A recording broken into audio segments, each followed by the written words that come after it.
Hello दोस्तों। जो हमारा टॉपिक चल रहा था वो चल रहा था आपदा प्रबंधन। आपदा प्रबंधन के अंदर हमने लास्ट टॉपिक पढ़ा था बाढ़ें यानी फ्लड्स। आज हम पढ़ेंगे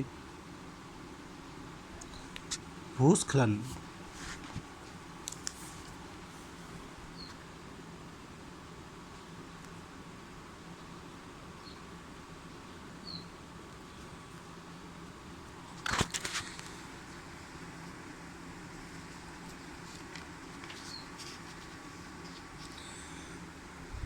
भूस्खलन क्या होता है?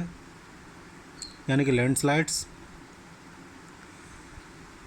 जमीन या भूमि के खिसकने। सीधी सी परिभाषा याद रखना, जमीन या भूमि के खिसकने को भूस्खलन कहा जाता है।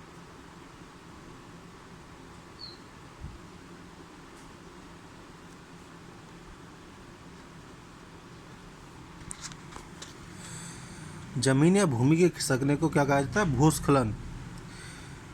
भूगतिशील क्षेत्रों की पट्टियों में या ही अधिकतर भूस्खलन होता है। वैसे भारी वर्षा के प्रभाव से बाढ़ आ जाने के कारण पहाड़ी क्षेत्रों में भूस्खलन हो जाता है।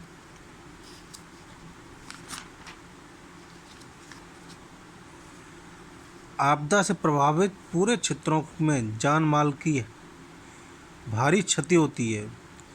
भूस्खलन, मलबा गिरना, मलबा बहना तथा चट्टानें लुढ़कने इत्यादि प्लान तथा जमीन की सतह काफ़ी क्षतिग्रस्त हो जाने से प्रभावित पर्वतीय क्षेत्रों में मृदा अपरदन होता रहता है। भूस्खलन के कारण क्या क्या होते हैं? इसमें दूसरा पॉइंट, भूस्खलन के कारण। इसके दो कारण होते हैं। पहला होता है प्राकृतिक कारण,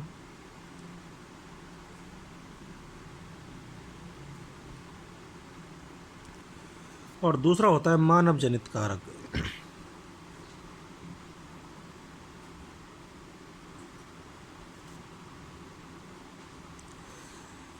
प्राकृतिक कारणों में क्या क्या होता है? प्राकृतिक कारणों में सबसे पहला होता है अत्यधिक वर्षा।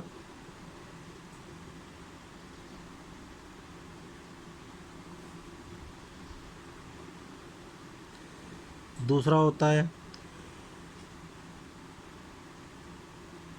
प्लानों का कड़ापन।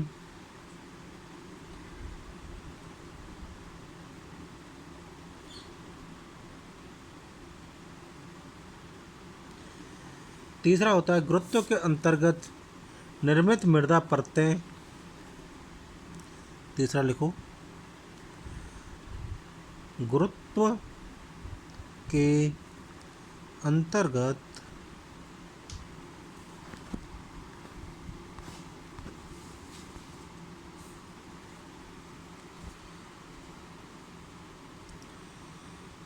मृदा परतें तथा अत्यंत छिन्न भिन्न चट्टानों की परतें।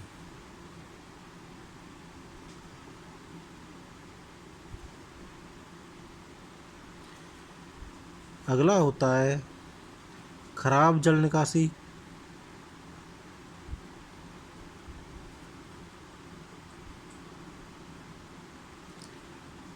और पांचवा होता है भूकंप गतिविधि।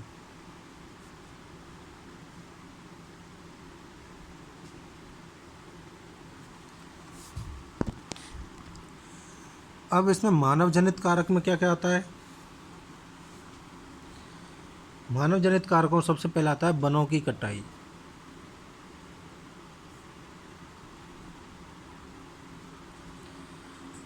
दूसरा आता है मृदा अपरदन।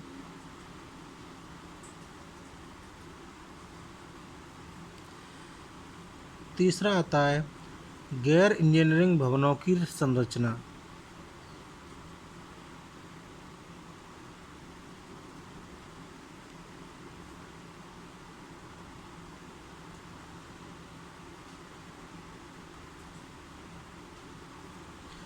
और अंतिम बिंदु आता है खनन एवं उत्खनन।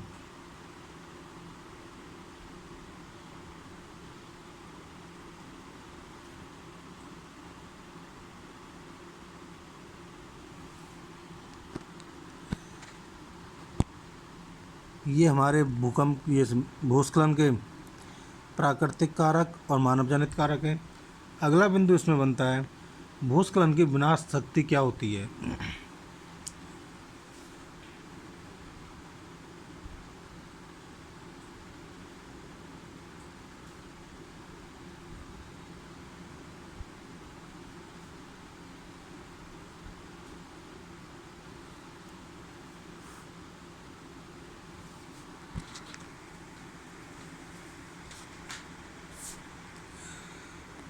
भूस्खलन विश्व की विशाल प्राकृतिक आपदाओं में से एक भीषण आपदा है, जिसमें पर्वतीय क्षेत्रों में तबाही तथा भारी मात्रा में जान-माल को क्षति पहुंचती है।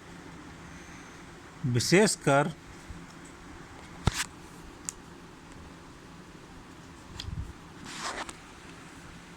मलबा गिरना, मलबा बहना, चट्टानें लुढ़कने एवं भूस्खलन इत्यादि से मुख्यतः जमीन व ढलान की सतह सर्वाधिक क्षतिग्रस्त होती हैं। भूस्खलन से प्रभावित क्षेत्रों में यातायात व संचार के संसाधनों के सुचारू संचालन कार्यों में अनावश्यक व्यवधान उत्पन्न होते हैं, जिससे प्रभावित क्षेत्रों में जनजीवन को भारी नुकसान पहुंचता है।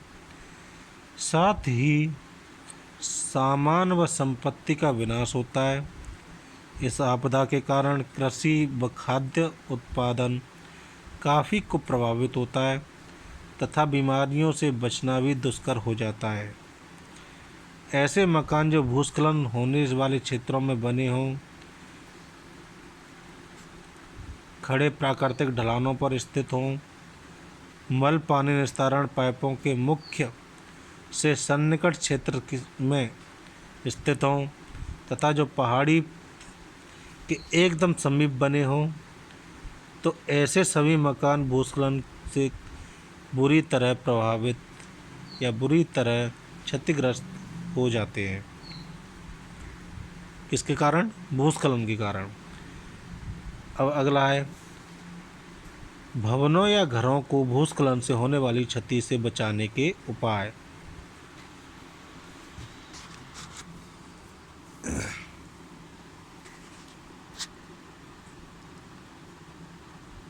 भवनों या घरों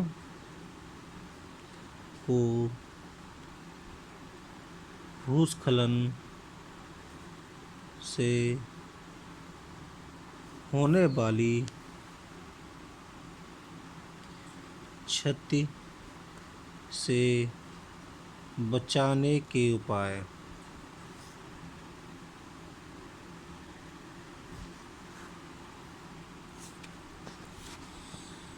अब क्या क्या उपाय करने चाहिए देखते हैं।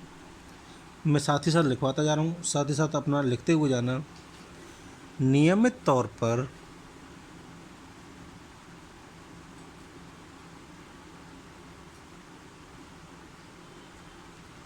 मल व पानी की निष्कासन सुविधाओं का रखरखाव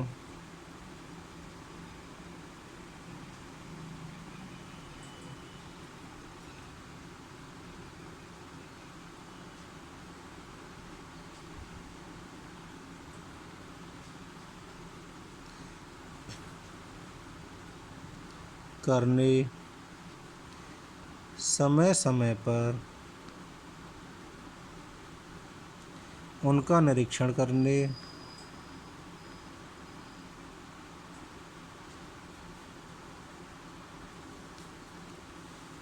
श्रेष्ठ भवन निर्माण,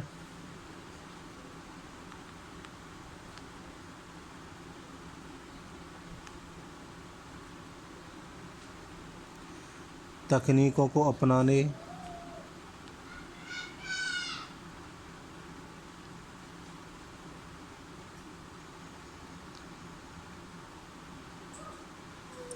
तथा उन्हें विकसित करने तथा उन्हें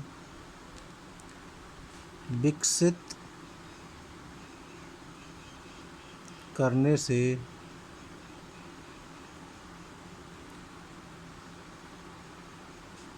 भूस्खलन एवं विनाशक अपरदन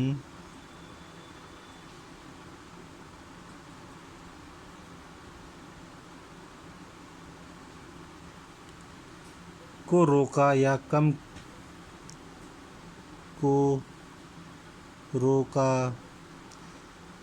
कम करने में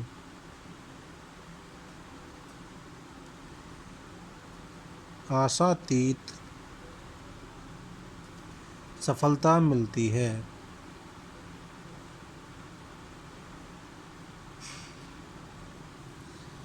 एक और दोबारा पढ़ रहा हूँ, ध्यान से देखना।